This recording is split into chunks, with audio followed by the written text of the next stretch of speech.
আমরা জিয়ার সৈনিক, আমরা মজিদ সৈনিক। আমরা সবাই 1971 সালের পক্ষের শক্তি। ইনশাআল্লাহ আবারও 90 রাজাকারের বিরুদ্ধে জিয়ার সৈনিক মুজিব সৈনিকরা এক হয়ে লড়বে। যুদ্ধের ডাক আসবে ইনশাআল্লাহ। সবাই প্রস্তুত থাকো।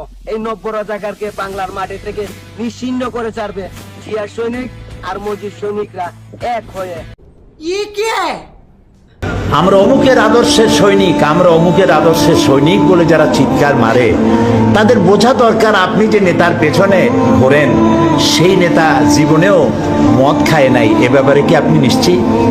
ওই নেতা জীবনেও মিথ্যা কথা বলে নাই, এ ব্যাপারে কি আপনি নিশ্চিত? ওই নেতা জীবনেও ওয়াদা খেলাপ করে নাই, এ ব্যাপারে কি আপনি নিশ্চিত? এই নেতা জীবনেও কোনোদিন পরনারী স্পর্শ করে না, এই ব্যাপারে কি আপনি নিশ্চিত? এর কোনো ব্যাপারে আপনি গ্যারান্টি দিতে পারেন না, অথচ তার জন্য জীবন দিতে পারেন। কোথায় চলছেন আপনি? এমন এক ব্যক্তিকে আল্লাহ নেতা বানিয়েছেন, নেতা করে দুনিয়া পাঠিয়েছেন, যিনি সর্বকালের সর্বযুগের আয়নার মতো পরিষ্কার চেহারা, যাকে দেখতে কোনো লাইটের দরকার হয় না, দিনেও দেখা যায় রাতেও দেখা যায়। দ্বীপ্রহরের সূর্য অন্ধ অবলোকন করতে পারে, সে চোখ দিয়ে দেখে না, কিন্তু অনুভব করে দ্বীপ্রহরের একটা সূর্য উঠেছে, যার তাপ এসে তাকে বলে দেয় এখন দুপুরের রোদ, চৈত্র মাসের দুপুরের রোদ।